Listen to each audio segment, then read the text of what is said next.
Good afternoon, everyone, and welcome to Ohio EPA's Air Pollution Permit Requirements presentation. My name is Helen Miller with the Division of Environmental and Financial Assistance here at Ohio EPA, and I will be moderating this afternoon's presentation with Ohio EPA's Samira Deeb from our Office of Compliance Assistance and Pollution Prevention. We also have Ohio EPA's Ben Halton from the Division of Air Pollution Control behind the scenes helping to answer submitted questions. And with that, I'm going to turn it over to Ohio EPA's Samira Deeb. Thank you, Helen. I appreciate it. Good afternoon, everyone. I'm thrilled to be here today to discuss, of course, air pollution, everyone's favorite. Let me introduce myself really quickly. So I'm the lead environmental specialist with the Office of Compliance Assistance and Pollution Prevention. So my group is actually in non-regulatory within the agency, and we provide free and confidential environmental assistance to Ohio businesses. And our services actually span all media. So we cover air pollution, water, and waste. And previous to my current role, I was actually an inspector, an air inspector and permit writer with Central District Office. So I have experience on both sides of environmental compliance regarding air. And it's well known that air permits and air requirements at federal, state are truly the most complex. So really the goal today, hopefully we can kind of demystify some of the air pollution requirements and point you in the right direction for finding the resources our agency has to offer. Basically, it's going to be a rudimentary, more of the overview. But I will have to let you, we can't really truly capture all of air pollution in 1 hour. And behind the scenes, I know Helen introduced Ben Halton. He's the subject matter expert, who, in my opinion, is one of the most knowledgeable on the subject of air pollution in the state of Ohio. So he'll be able to answer your questions while I'm presenting. So if you have a question specific to your facility, general permitting requirements, he'll be able to address them. And then if we don't get to those questions today, we'll have your email address and we'll make sure to reach out to you with an answer. All right, so the learning objectives, again, this is a very ambitious list to cover in an hour. But if we don't, you'll have the copy of the presentation to reference. Ultimately, we're going to be learning about why obtaining a permit before installation is important, identify what types of sources need air permits. Participants will gain basic knowledge of air permit application forms, completion tips, processing timeframes. So that's really kind of the most complicated part is the application process. And ultimately, you should be gaining knowledge about what permitting resources are available. And really, that's going to be a great resource. And it's towards the end of the presentation, have some links for everyone. All right, so it looks like we're going to get started with a poll. Get everyone, this is the question I have to start off. And this kind of will allow me to assess who's in the audience. So do you currently work at a non-Title V facility or a Title V facility, or work with both kind of facilities? So ultimately, some of you might not even know what a Title V facility is or a non-Title V.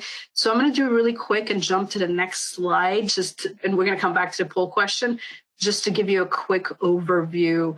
So Title V, this is the hierarchy here, the classification for facilities. Title V, when you hear that, ultimately, it's the big emitters, the major sources. We're talking exceeding 100 tons per year of a criteria pollutant. Hazardous air pollution exceed 10 tons per year, and combined HAPs are 25. I'm not going to go into detail. So anything below Title V is a non-Title V. I'm not going to go into details just yet. So essentially, there's the synthetic miners and then the true miners. A synthetic miner always takes a restriction, so it stays below Title V thresholds. A true miner will be basically under the Title V thresholds. That means that 100 tons per year of a criteria pollutant. And some facilities are permit exempt for certain sources. But essentially, minor, major. So Title V is major. So we're going to go back to the poll question. Are you a non-Title V facility? Are you a Title V facility? Both kinds of facilities. Neither, don't know. Okay, I see. So this is a nice mixture, I would say. So ultimately, just over a third is a non-title facility. We have 7% just Title V facility. And then for both kind of facilities, that's about 15%. Neither and don't know is 8%. So let's get started in regards to delving into requirements. So yeah, again, the classification, again, for the people who don't quite know the types of facilities, what I'm going to be really focusing on today is identifying if you're one of these facilities and if your units need a permit. And we'll be starting off with the exemptions in that regard. So basic permit liability. So ultimately in here, this is all established under law. So the first thing is that it's a company's obligation to determine if an air permit is needed and obtain it. So just so you know, there's folks here at the agency that can help you walk through the requirements. So don't feel like you have to decipher our rules to know if you need your own permit.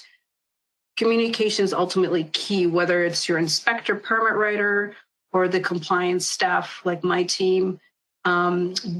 Again, there's a slide at the end of the presentation that tells you who you can talk to in regards to, approaching someone saying like, I think I need a permit. We have this source, and then figuring that out. Permits needed before installing and starting up equipment. Air permits are specific to equipment at the facility. So each unit is going to be evaluated, say a coating line, an electroforming line, and a boiler. Each unit by itself is going to be identified. So in regards to installing and startup, there's some limitations there. We'll talk about them later in the presentation. A new permit is needed before moving equipment to a new address, and permits can be transferred to new owners. So you can move a unit within a facility, within the building, but not to a completely new address. You have to obtain a new permit if you have an existing permit at one site and you move to another site. That's a pretty common, missed by many facilities.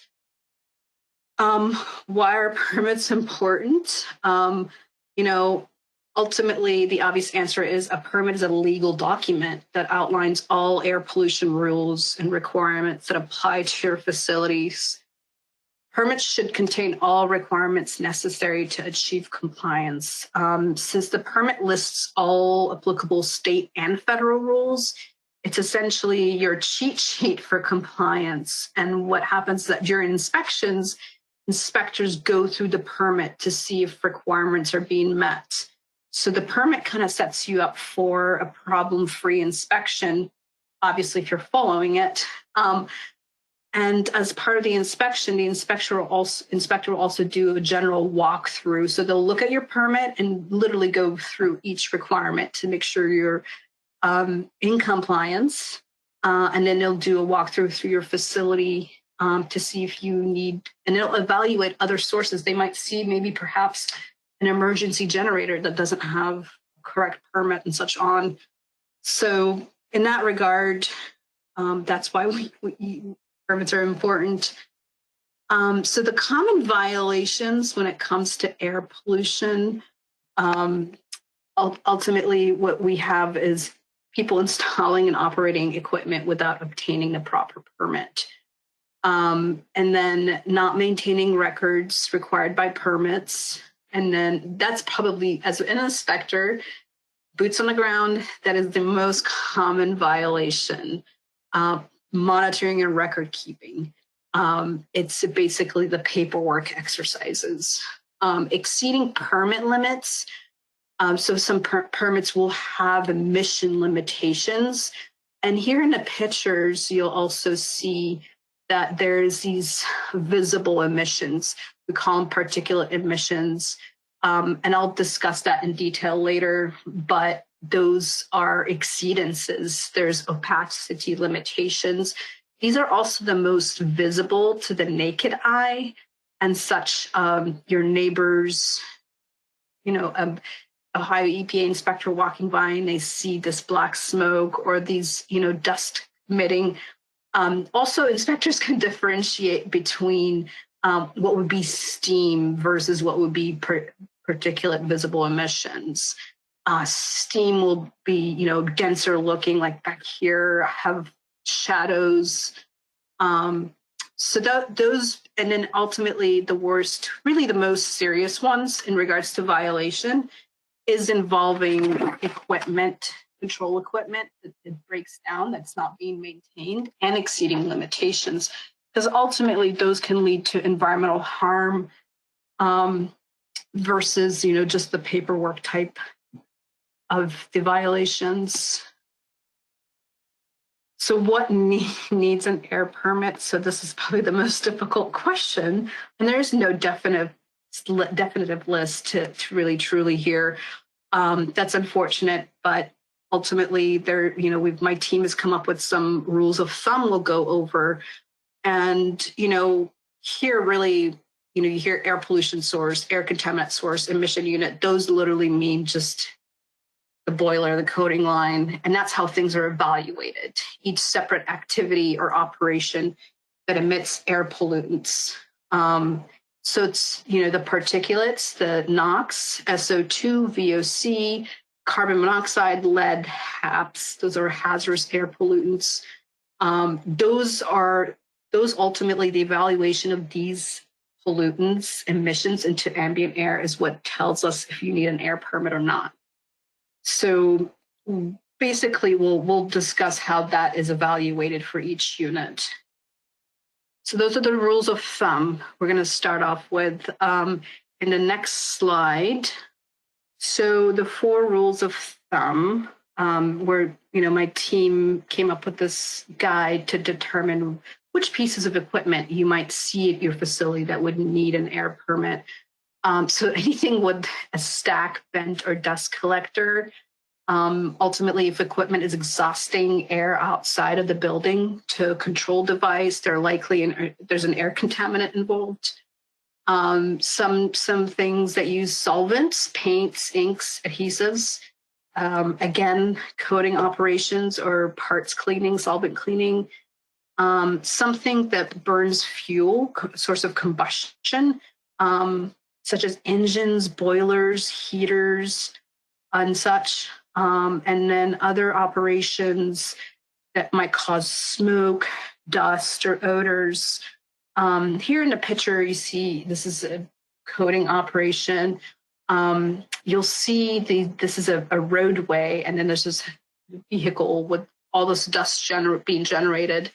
So notice this dust. So this is what we call visible particulate emissions. And a lot of misconception about facilities don't realize is that if they have roadways that are high traffic, that especially unpaved ones, permitting would have to be evaluated, because the particulate emissions it's a criteria pollutant and it's regulated under the Clean Air Act. Particulates are so small, they cross the blood-brain barrier, and that's why they're harmful and they're regulated.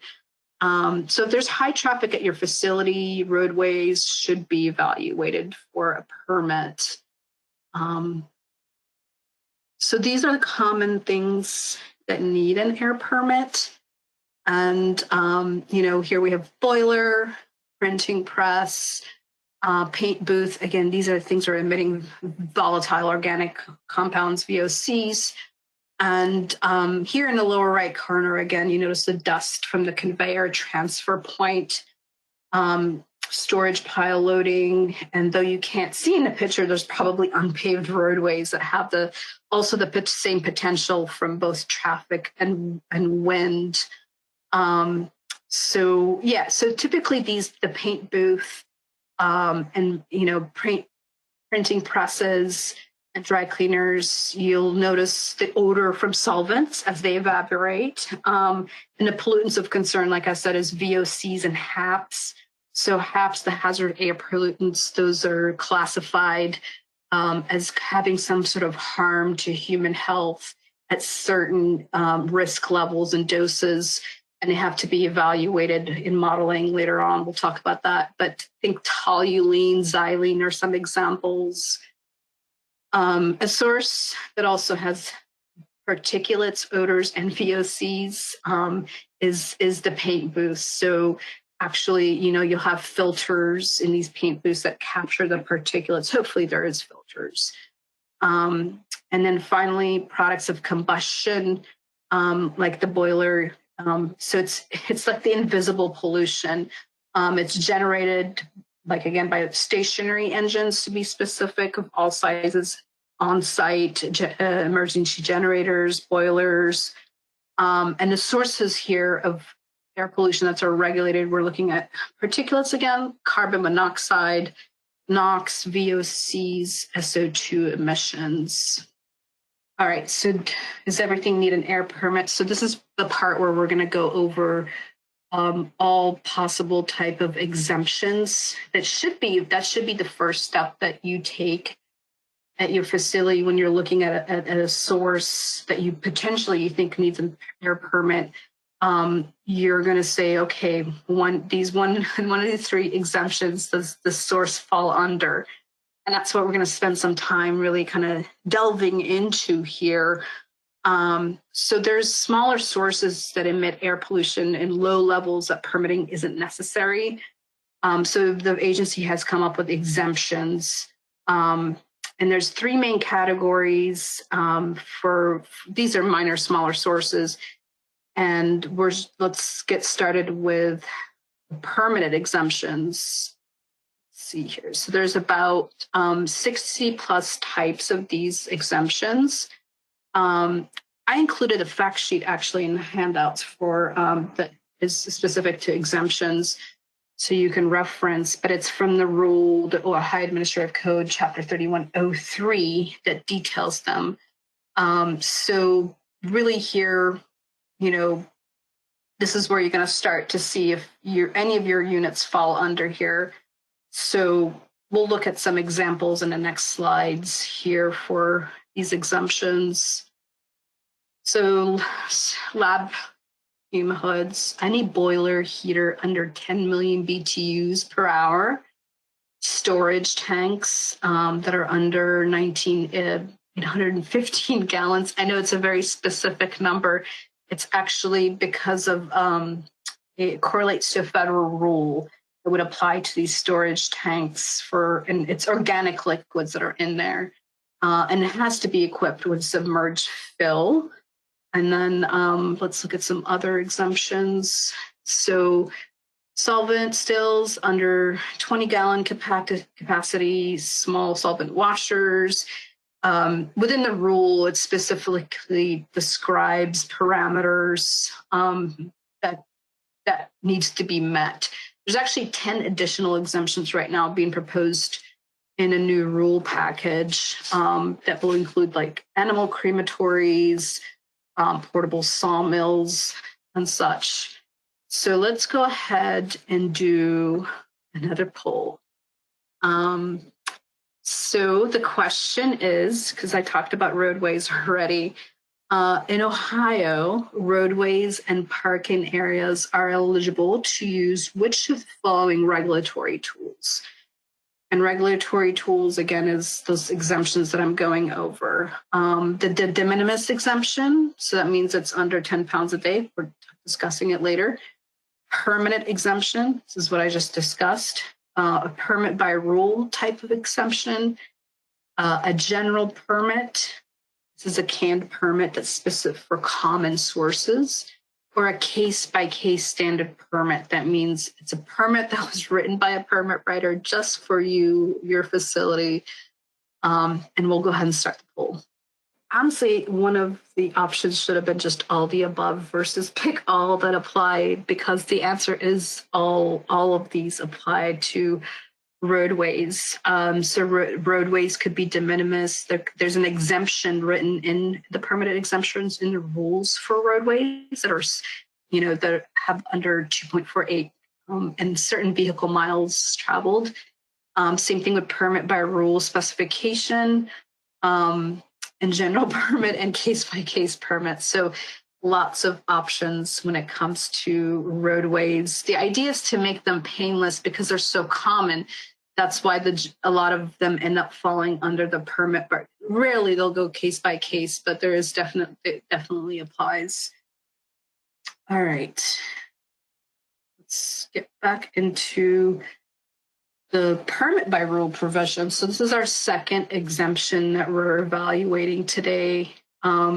So in regards to this type of exemption, it exempts you from an actual PT, permit to install and operate, or a PTI that has to be written specifically for your facility.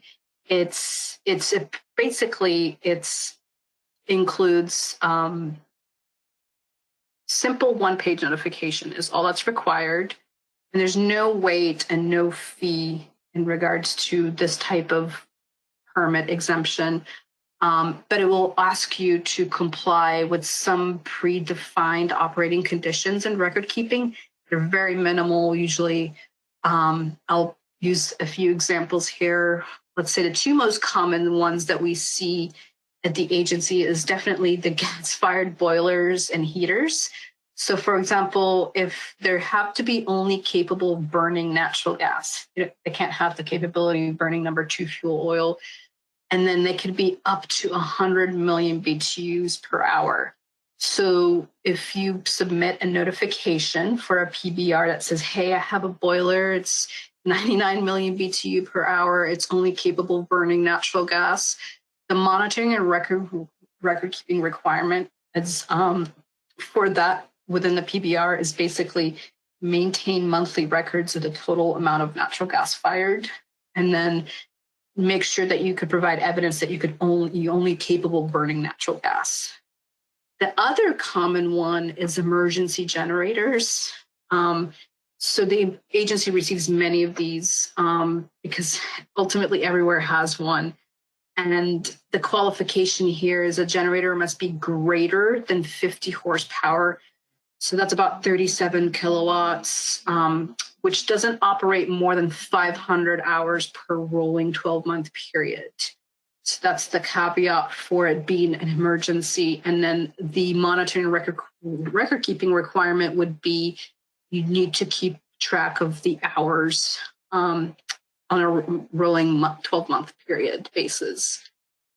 So these, at the end of the slide, again, I have a link to these PBRs that you could review. There's the auto body shops, small roadways, crematory units and such. Here in the next slide, I have a picture of the emergency generators just to kind of, because they're so common and they don't look like they would need a permit, right?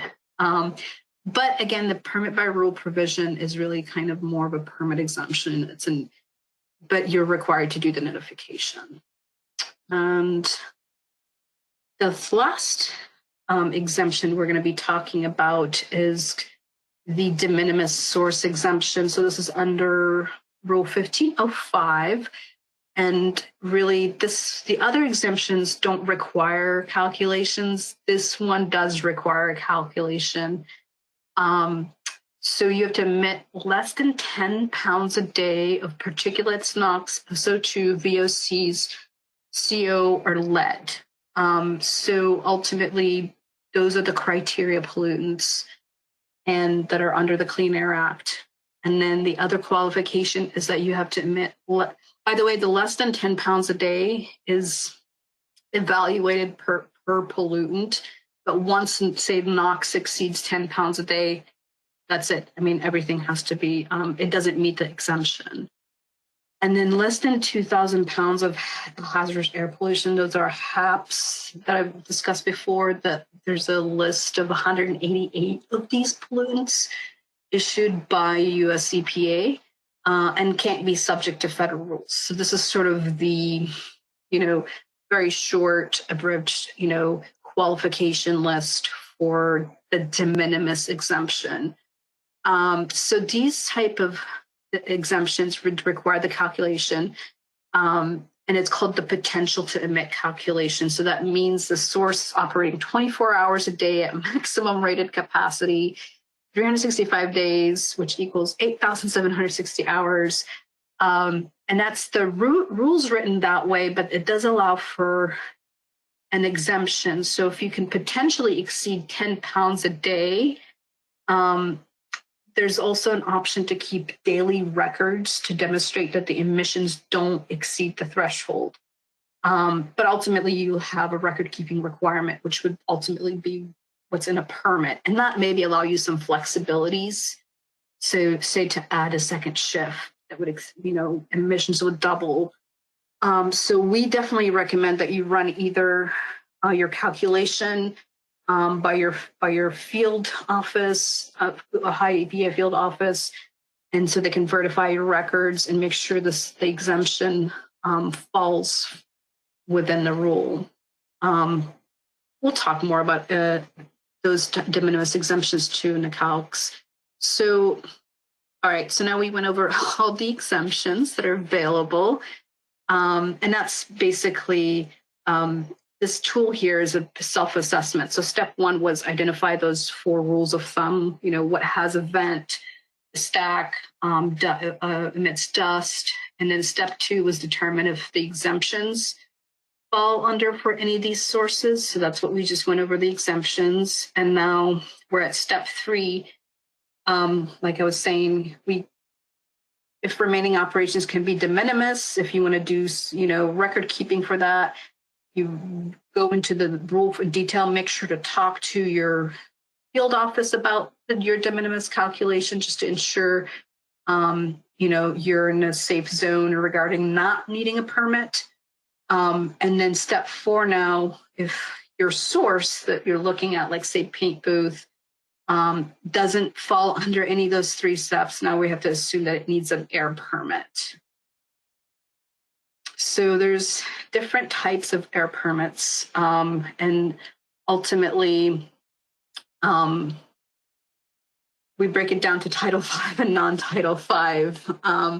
So in Ohio, a permit to install is required for each pollutant source as a Title V facility.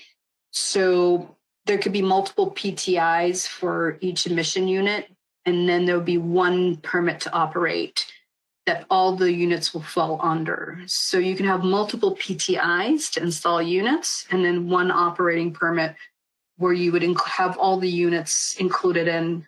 So every time you add a new unit, you would have to add it to the PTO. So all other non-Title V facilities really require one permit. So this is, a change from pre-2008 days where, minor sources, non-Title V used to have 2 permits. So it's a permit to install and operate all in one permit. So we're going to jump into here what needs in regards to air permits. So units that are installed after 1974, before is exempt from receiving require an air permit. So say now you figured out that maybe a source on your facility site needs an air permit, but is not permitted. We're going to talk about that too in regards to compliance and what that means. And it's ultimately going to be a fee in regards to getting a permit. Permits required before installing and operating equipment. So certain construction activities are permitted prior to obtaining an air permit, but it's in accordance of the 3133. And so most minor new sources, including minor modifications for minor sources, you could almost do everything except hook up utilities and begin operation. But essentially minor here means not a major modification, not a major stationary source, a new source review, synthetic minor, netting project. So make sure to talk to your Ohio EPA field office when you're planning, so you know your parameters regarding installation and operation and on construction. So it generally takes 1 to 6 months to receive your permit, although the agency is now issuing a large number of permits in less than 30 days. The most complex permits usually take up 6 months. Again, if you have a timeline, always discuss it with your field office. There is an option for a rush permit that you can definitely have a discussion with your field office in regards to, say, especially in COVID times, you need to install a new unit and it needs to be operating in 2-3 months. Communications essentially is the most important part. And the installation permit, once you receive it, allows to 18 months to start construction. And a one-time 1-year extension can be granted for that. So Title V facilities are over 550 of them in about the state, around the state estimated. Like I said, you need a PTI, and that's for a new installation or modification, and then one Title V permit to cover all the operations. And then here for the non-Title V, the PTIOs, true minor facilities, these are the real minors. So the PTIO term is actually 10 years before you would have to do a renewal. And then synthetic minors, really, these are 5-year term because they're federally enforceable permits. So because there's this restriction to essentially to avoid being a Title V facility, you're going to also be doing quarterly reportings versus a true minor facility that would only have to do annual reporting. And then there's also a 30-day comment period that you would have with the federally enforceable limitation versus a true minor that wouldn't have a comment period. It would just be issued direct. So types of permits, ultimately, I have to talk about the general permits. These are the CAN permits. Individual permit basically means that the permit is written it's a case-by-case permit. It's written specifically for your facility, has exact emissions in it for what your unit emits, specific terms. And so general permits, though, these are canned permits. They're basically written, ready to go for common sources. So I'll show you some examples in the next slide, but ultimately they simplify the permitting process for common sources because they don't require the emission calculation, which is the most challenging part for a lot of facilities. From our experience, you have to do a qualifying criteria form. So this is a form that basically says, check yes, no for multiple questions that, say like, is your process rate going to stay under, 300 tons, or was your unit installed before 2006? So there's some criteria to ensure that you would fall under these general terms, and your permit is issued, under 45 days, much less than 45 days, but that's the criteria. So we'll look at some examples here. So obviously, boilers are a common one for that. So the categories for general permits, the dry cleaners, actually, almost every dry cleaner in this state falls under a general permit. Natural gas boilers are eligible for a permanent exemption, like we spoke before, or a permit by rule. But this general permit includes boilers that can also burn number 2 fuel oil, and it could be as large as 50 million BTUs per hour. So that's a pretty common general permit. Again, the roadways and parking areas, there's a general permit, medium-sized to fairly large stone crushing operations.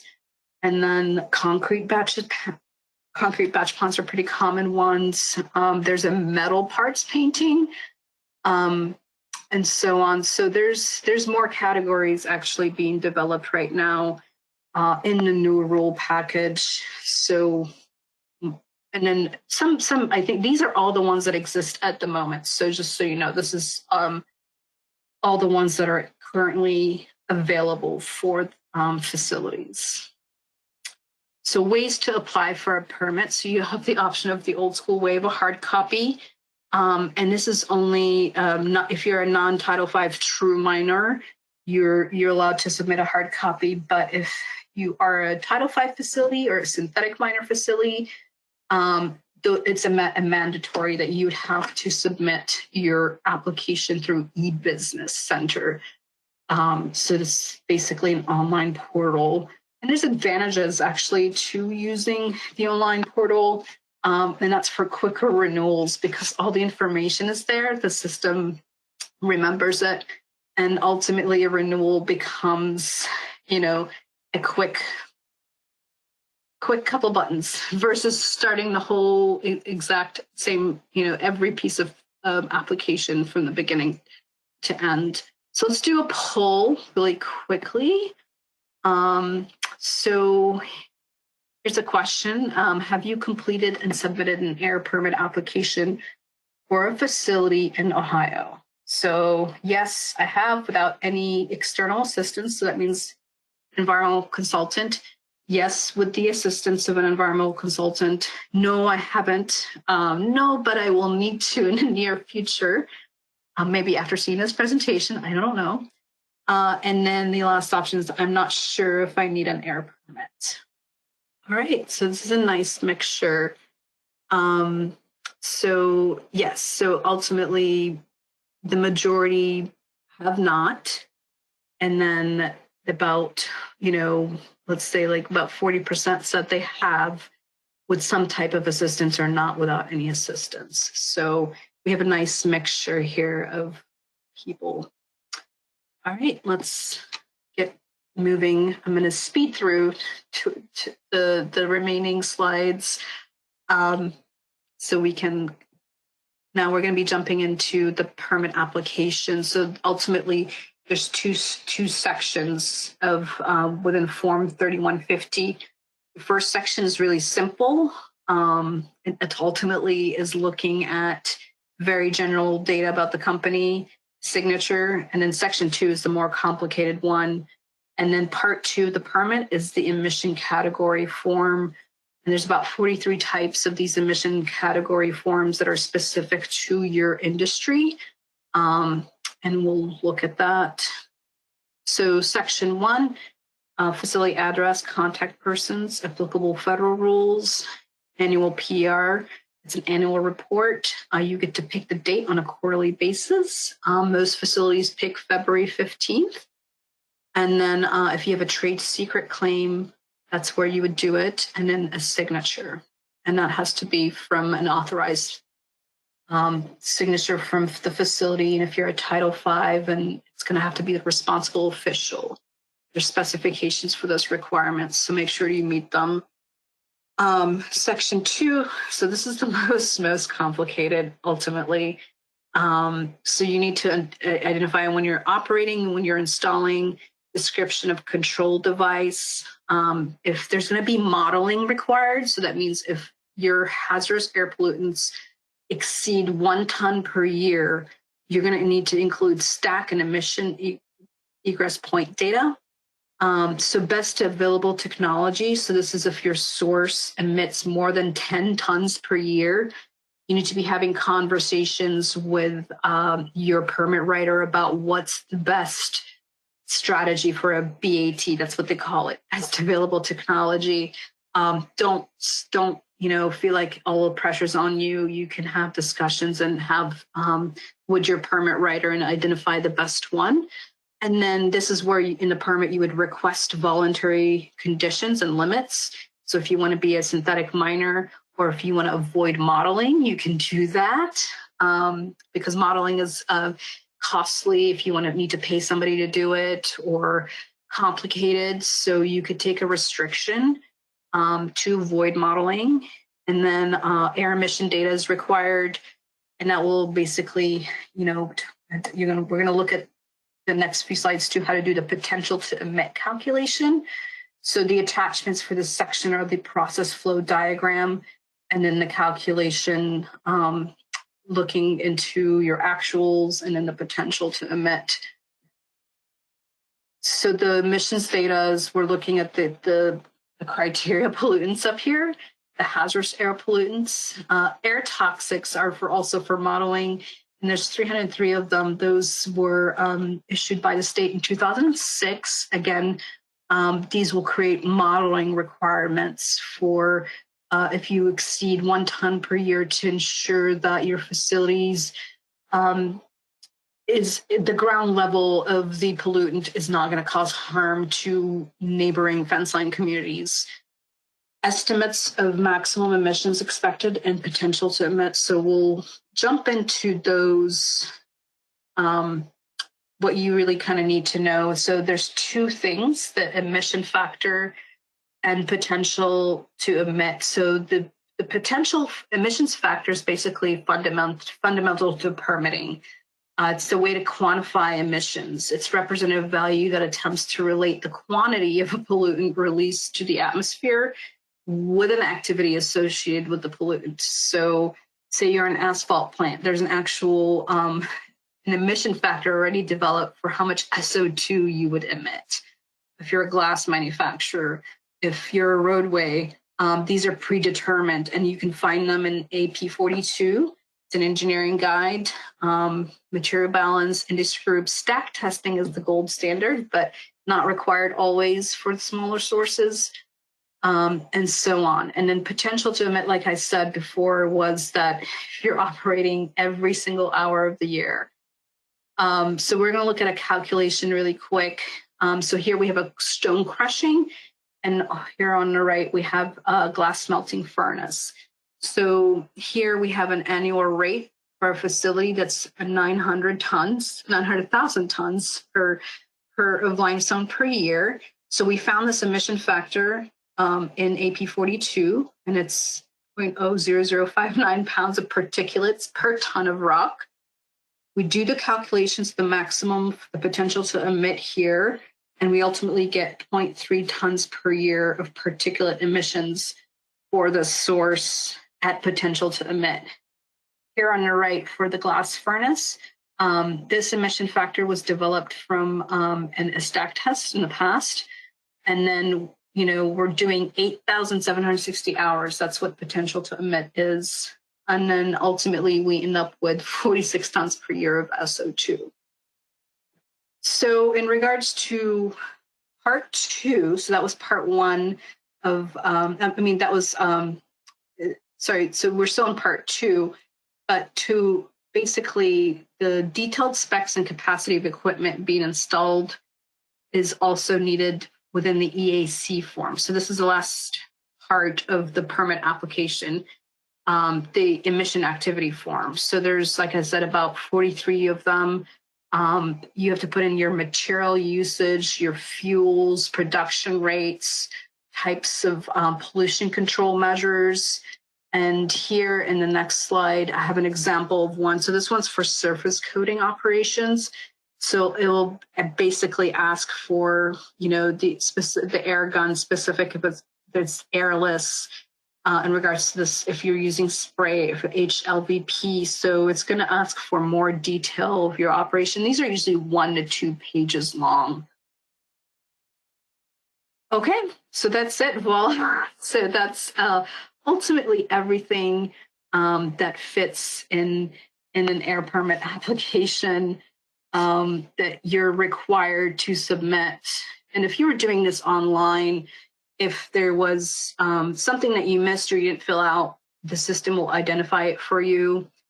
And then, and that's the kind of the one of the perks of doing it online. So you don't have to, if you submit it by paper and then you hear from your permit writer a month later, you didn't submit this. But ultimately having it pre-permit meeting before you submit an application is great advice for facilities, to have that meeting with your district office, the permit writer, just to kind of understand if the permit's going to have to go draft, if there's other timeline specifications that you have.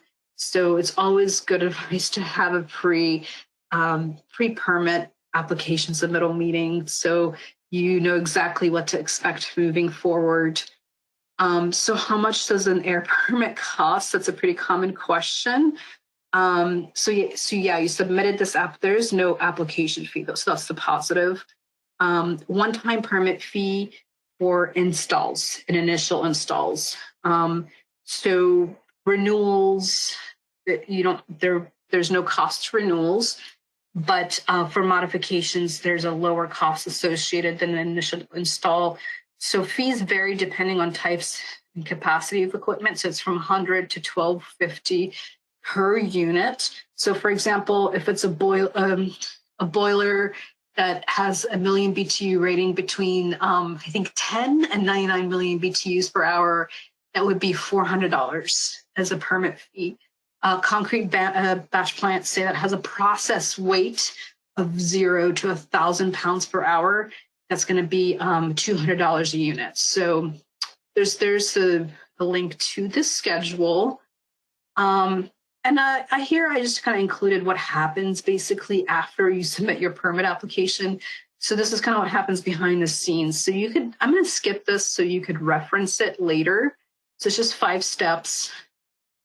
And ultimately you get an air permit at the end. And really, truly, this is the part down here, the monitoring and record keeping, reporting and testing is, essentially where facilities need to have a good understanding of, in regards to compliance, of what's the expectations are. Okay, well, I'm gonna just kind of do a quick key takeaways here. The 4 rules of thumb I talked about, equipment changes and modification at your facility. Make sure to talk to your permit writer if there's going to be anything in regards to formulation changes, increase in throughput, 3rd shift is added. Maintain permit monitoring or record keeping requirements, because ultimately that's where a lot of facilities have a hard time. Communicate with Ohio EPA regarding, again, equipment changes and any throughput permitting process. And always don't be afraid to ask for assistance, whether you reached out to your permit writer or so this is the jurisdiction actually for air pollution. So these are your local air agencies, district offices. It depends on where you're located through the state. So central office is in Columbus, Ohio. So ultimately that's where a lot of the district offices are, Ohio EP delegates permitting authority to. And this is linked, so you can click on it and it'll take you to the context. Oh, no, it took me to the link, even though I didn't want to. So Travis, how do I get back? Yep, he's gonna help me. All right, let's not click on the link. And here are permit application forms, PBR info, general permits, and permit exemptions for your reference.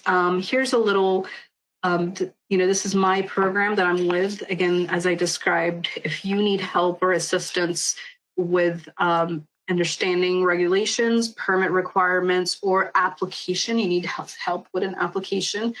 My team essentially works as consultants for small businesses in Ohio. So this excludes Title V permitting assistance. We're non-regulatory, again, free, confidential. In regards to confidential, I'll have to make the statement is that, there's always a limitation to confidential, and ultimately if it's revealed that there's clear and imminent danger to the environment or to the public, obviously that's where confidential ends. But my team is available throughout the whole state. We also have a hotline. We have a live chat feature on the website. This is also linked, or you can directly call the district staff person that would work with you Ultimately, this is a good place to start to ask questions about what's on, again, because it's confidential, about requirements. But it's important to remember that my team, the compliance team, doesn't cold call or reach out to businesses. You would have to reach out to us.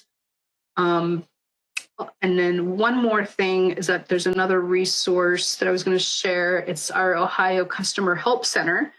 This is also linked in regards to just, there's publications, fact sheets, they're industry based, or they're just general ones about air permits. So you could do a search button here. Really great resources that you could find through here. And then if you go back, you click on the contact us down up here and ask Ohio EPA ask experts for assistance. It will take you here. So this is my team again, the hotline and the live chat. And this is where you would reach individually your permit writer from your district or from your local air agency, wherever you're located through the state. You could find their contact information. And this is my information. Again, if you submitted a question today and we didn't get to it, we will email you. It could be specific, it could be general. Anything that you send me is also confidential through email. So yeah, I hope to hear from you. Hopefully you learned something, and thank you very much. I appreciate it. Okay, thank you, Samira. We do have time for just a couple short questions. So our first question is, for the de minimis exemption, is the less than 10 pounds per day for each piece of equipment or in total for all equipment? Each piece of equipment, yes. So you're always, you can have 10 de minimis sources at your facility. And then you can have one that needs a permit and then another one that needs a permit by rule. So everything is evaluated by unit, by the emission unit is the language that's used by the regulators. So you're looking at it per unit. And yes. Okay. This will be our last question before we wrap up. Do small portable stone crushers need an air permit? Yeah, so actually small portable crushers, because you're portable, they could be in your permit. Actually, within your permit, there is terms that allow you to be portable, and you would have to submit to the agency something called an intent to relocate form. So every time you go to a site, you would have to let us know that you're at this new address, let the agency know. And so it depends. If it's not de minimis, it would need a permit, and there is actually a permit by rule option. So that's something that would be evaluated next. And then if it doesn't meet that permit by rule requirement, then you would look into a case by case permit. Okay, thank you. Thank you, Samira, for your great presentation. Thank you, Ben, for helping to address questions. I saw lots of questions coming in. We'd also like to bring your attention to our Encouraging Environmental Excellence Award program, which recognizes entities for exceptional achievements in environmental stewardship. Is your organization going beyond to reduce your environmental impact? Examples include lighting retrofits, reducing water energy usage, recycling efforts, process improvements. Many of us have children in school. Is your K-12 student implementing student-led sustainable activities at their school? Examples include encouraging recycling, water bottle refilling stations, anti-idling policies, composting, etc. The program has different levels of recognition for organizations, communities, and schools. Please go to our website on the slide to learn more about this program. Before we end for the day, please check out our upcoming sessions. We have one more webinar this afternoon, What to Expect During an Ohio EPA Inspection. We'll have 3 highly experienced inspectors from our air, water, and hazardous waste programs, where they'll explain what to expect during an inspection. CEUs are available for that session. Tomorrow, our Assistant Chief, Dan Sowery, will present at the BWC Safety Congress in the session, Ohio EPA's Regulations, What You Need to Know to Stay Out of Trouble. And on April 5th, please join us for a webinar on our Water Resource Restoration Sponsorship Program. The WRSSP uses interest monies from our Water Pollution Control Loan Fund, the loan sponsor projects, to fund preservation and restoration of aquatic habitat. If you missed past webinars or would like to register for upcoming webinars, check out our new agency event calendar, the link on the page there in the slide. You can register for upcoming DEFA webinars. The events link is also on the web page footer at the bottom of each web page. You can also go to DEFA's web page to register for upcoming training. Just go to the DEFA web page that's on the slide. Click on the word training on the left-hand menu column. You will also find recordings of trainings that you may have missed on our website. You can also go to our agency YouTube channel to review recorded webinars. We will post the recording of this webinar on our YouTube channel. It usually posts within a week of the webinar. We also post a PDF copy of the PowerPoint slides with the recording. To receive notifications of upcoming webinars, go to our Ohio EPA Customer Support Center, create an account, and go to the Subscribe to Updates option.